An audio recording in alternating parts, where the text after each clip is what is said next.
Hello, and welcome to Same Crime, Different Time. I'm Jennifer Chambers. You know that I'm passionate about uncovering the truth. Here, we're taking that passion to the dark heart of the Pacific Northwest. As a true crime and historical writer, I've spent years immersed in the chilling archives of this region. Each week, we'll explore cases, both ancient and modern, of murder, unexplained events, strange places, and those who have simply vanished. We'll dig into the research, connecting the dots between past and present, revealing the threads of mystery that weave through our incredible, yet often unsettling, landscape.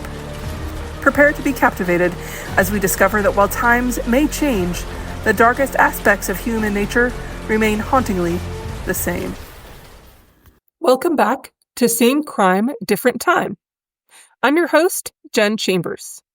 Today, we'll be talking about some men who called themselves the King of the Crimps: Joseph Bunco Kelly, Maxwell Levy, and James Laughlin. They all called themselves that.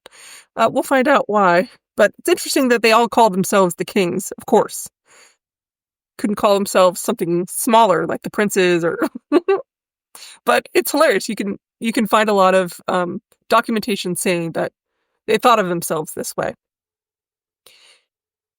We're going to start in 1880s Portland, Oregon, where the Columbia River waterfront was ruled by men who made their living through one of the most bizarre criminal enterprises of the 19th century. It was called shanghaiing. First, we'll meet Joseph Bunco Kelly. Then we'll meet Maxwell Levy, and then James Laughlin. Between 1879 to the mid-1890s, there was a practice called shanghaiing, which comes from the practice of kidnapping men and women, but mainly men, and forcing them to work on ships that were bound for eastern ports. And often, literally, this was Shanghai, China, where they could then be distributed. So that's why it's called shanghaiing. But Bunco Kelly elevated this crude practice with his almost theatrical flair for deception and timing. He was originally from Liverpool, England. Bunco was a short, burly man who had a magnificent mustache. You know, I love the mustache, so props to him for that.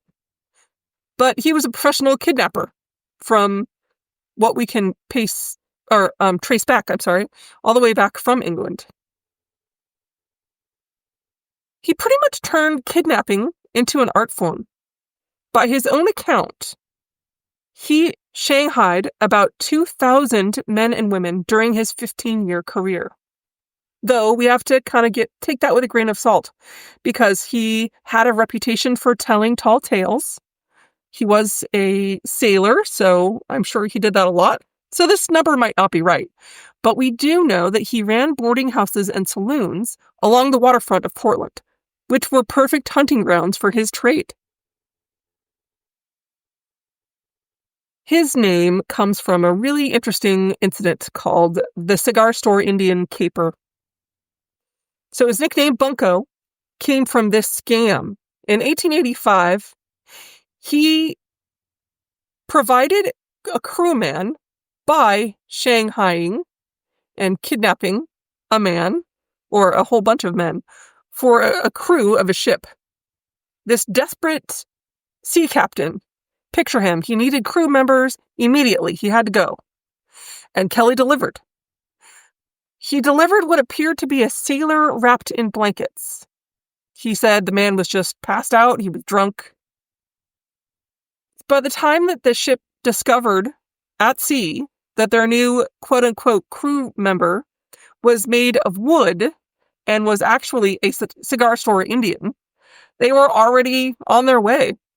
And Kelly was $50 richer. So in 1885, that was $50. In 2025, that's between $1,650 and $1,700. So it's quite a bit. Interestingly, he kept doing it. Next is the embalming fluid incident. This is Kelly's most infamous exploit. In 1893, it kind of reads like something from a dark comedy, but it's horrific. There was one deal that he made with a captain who needed men. He needed 22 men. So Kelly opened a bar underneath of a restaurant, supposedly a bar, and 22 men partook of all of the alcohol that he had for sale very, very cheaply down there. These poor souls, they got sunk even more because he started giving them alcohol for free. Turns out it was actually the basement of an undertaker's establishment, and Kelly, who was an opportunist at the core, had provided this to the men. So he found them in various states of chemical poisoning and went ahead and sold them to a ship captain as sailors that were slightly under the weather.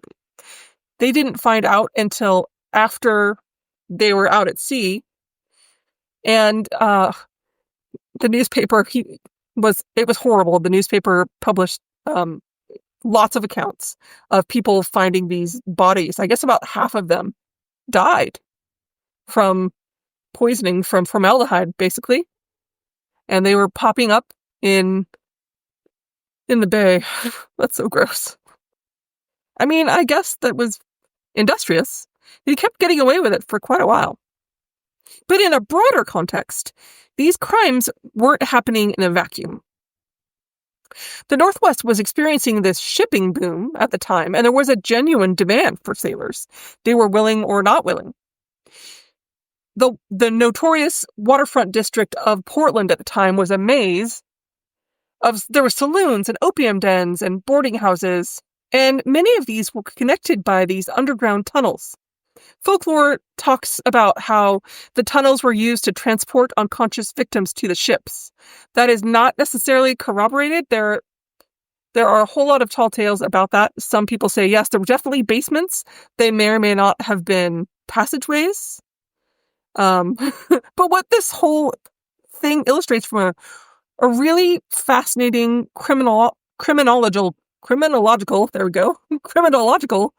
perspective is how he basically turned human trafficking into a legitimate seeming business. He was open. He had regular customers among ship captains, and the ship captains didn't seem to get in trouble very often. Bunco Kelly even kept detailed records of all of these transactions. This reign of terror was brought to justice eventually, but not because of his shanghaiing activities. It was ironically for a murder that he probably didn't commit. He was arrested in 1884 for murder, and he was convicted in March of 1895, after which he was sent to the Oregon State Prison. Now, Bunco disappeared from Salem in 1908, and no one ever heard from him again. So we can only hope that he was shanghaied himself, but I doubt that happened. Now, he had some competition. Maxwell Levy, who was Port Townsend's Crimper king. He wasn't operating in isolation. About 100 miles north of Portland, in the bustling port town of Port Townsend, Washington, another quote-unquote king of the Crimpers, self-called, I'm sure, was running his own operation. Maxwell Levy controlled the shanghaiing trade in Port Townsend from the 1890s until his retirement around 1910. What made Levy particularly insidious was his approach to the business. He was almost systematic. He ran a boarding house himself that served as a front for the operations, and he worked also in partnership with a man named Ed Sims, he held the crucial position of shipping commissioner of Port Townsend.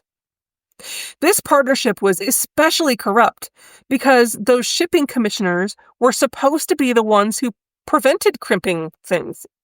Instead, Ed Sims enabled them for his own profit.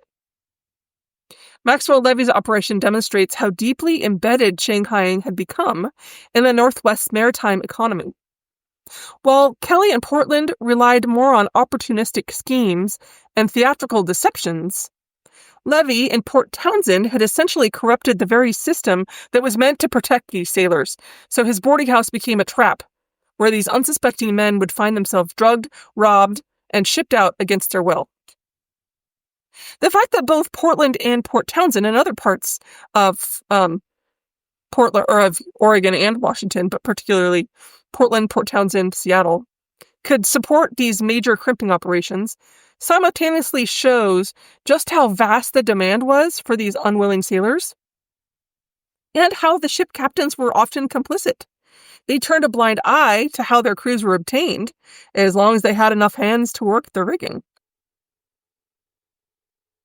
The epicenter, James Laughlin, and San Francisco's Shanghai network. But to understand the true scope of West Coast Shanghai operations, we need to look south. In San Francisco, which was undisputedly the epicenter of Pacific crimping, it was really the gateway to all things east. Here we have a man who was named James Laughlin, and he held perhaps the most powerful position in the entire Shanghai's ecosystem. He was, personally, the city's shipping master from 1881 until his death in 1905. Now, you might think that a shipping master would be fighting against Shanghaiing. After all, they're supposed to ensure the fair treatment of sailors. But his ledger books, which miraculously survived and now exist, you can see them at the San Francisco Maritime National Historical Park. They tell a very different story. Every single sailor who shipped out of San Francisco during this time, except for captains and a few mates, they went through this office. So crucially, every single Shanghaier who delivered these unwilling crew members signed the ledger for Laughlin when they received their payment. So there was a record for all of this. What makes San Francisco's operation more significant was the scale and the systemization. While Kelly in Portland relied on his cons, more or less, and Levy in Port Townsend was corrupting the local officials, San Francisco basically industrialized the whole process. This city was the center of the West Coast whaling operations at the time, with more than 24 whaling vessels that went to and from annually. And there was tons of seal schooners as well. And all of these ships needed crews, along with every other ship that came to the port. And the ledgers from Laughlin document exactly how those crews were obtained, and it was often against their will. Laughlin's records reveal something else that's really fascinating. This Shanghai network extended far beyond the docks. Retail clothiers on the waterfront received pretty substantial payments for their roles, which suggested a web that was really complex of all these businesses that profited from human trafficking. It wasn't just a few rogues that were operating in dark alleys. It was coordinated. It was an industry with San Francisco as the headquarters. Bunco Kelly and his ilk, all of these guys, these self-proclaimed kings of the Crimpers, represent a really unique and interesting chapter in American crime. This was a period where the line between legitimate businesses and outright kidnapping was disturbingly blurred. Along with contemporaries like Levy and the systematic operation overseen by Laughlin, their stories remind us that some of these crimes are products of their time and place, which have, thrived in lawless atmospheres like boom towns of the Northwest and frontier capitalism. But they created this shadowy network that stretches from San Francisco to Seattle and beyond. And it turned human trafficking into an organized industry that preyed on the vulnerable and the desperate, all while operating with a veneer of legitimacy. And this allowed them to hide in plain sight. I'm not ignoring the fact that human trafficking still happens today. There's so much of that, I can barely comprehend it, let alone write an episode about it at this moment.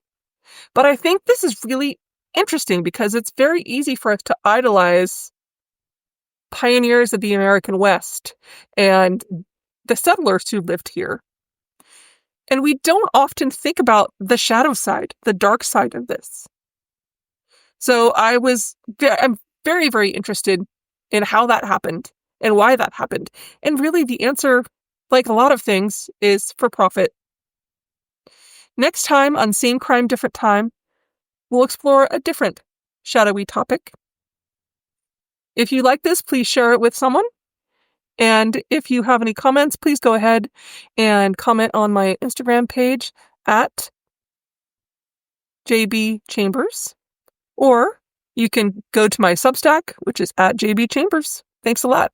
We'll see you next time. Thanks for listening today. Please review and rate wherever you listen to podcasts. That really helps out the show. And please leave us a voicemail at the Spotify link. Also, you can always feel free to send us an email at scdtmail@gmail.com.